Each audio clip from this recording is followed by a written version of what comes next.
Hello, my name is Hurum Tohfa. Today I would be discussing our understanding of X-ray cavities. So what are X-ray cavities and why are they important?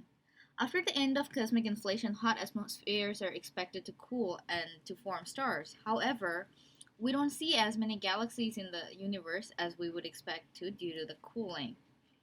X-ray observation have shown that the whole-scale cooling of the universe is being offset by mechanical heating from active galactic nuclei.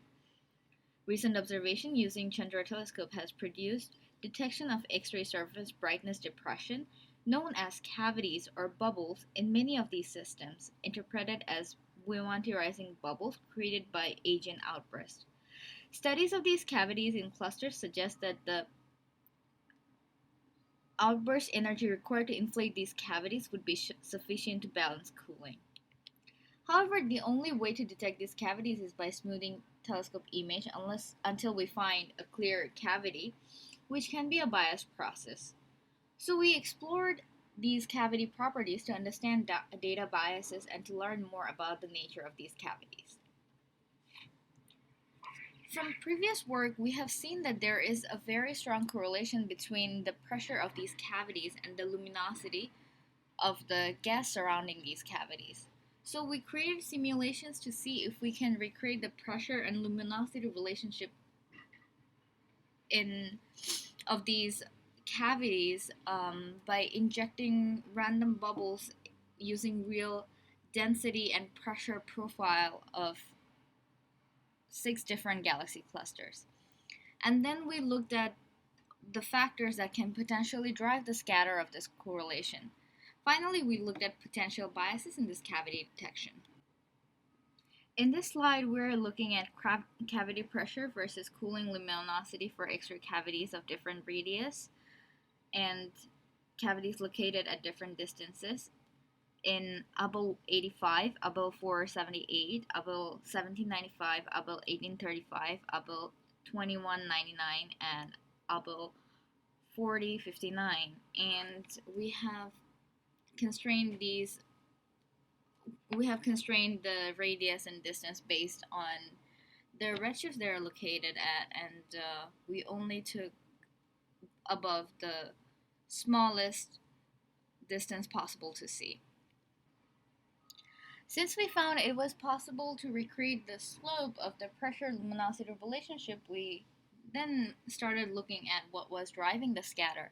We have found that the radius of these cavities and the distance they were located at from AGN center was contributing to the scatter. So we looked at theoretical models and we plotted the radius and distance of the experimentally found cavities to see if we can theoretically explain the scatter.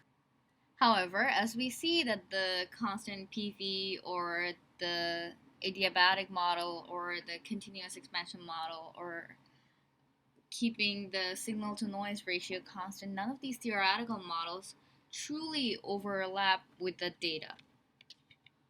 So we projected all possible lines of sign depending on the inclination angle of the telescope to see if that can explain the data biases, and as we can see, we were able to recover the relationship. In conclusion, we can say that our simulations show that we can create the relationship between luminosity and pressure of the cavities at random places in the galaxy cluster, as we have shown that the simulated data lies on the one-to-one line found in the previously published work.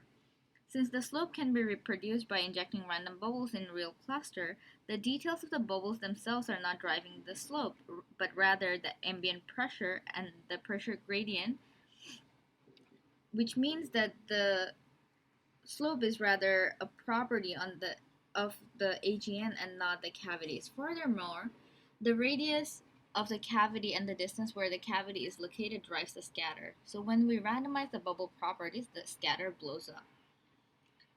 We confirm that by restricting our imaginary bubbles to follow the observed distance radius relation, which can be reproduced by the observed scatter in the PCAV-LQ relation.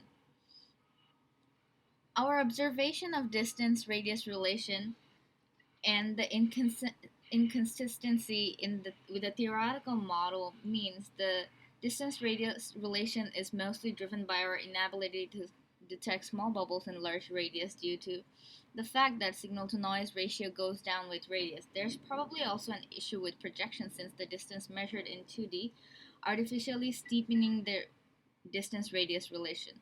So it looks like the distance radius relation, which is found by driving the scatter in the PCAP cool, is artificially tight and artificially steep, resulting from observing biases. That means that the observed PCAP cool relation has substantial biases. Thank you so much for listening.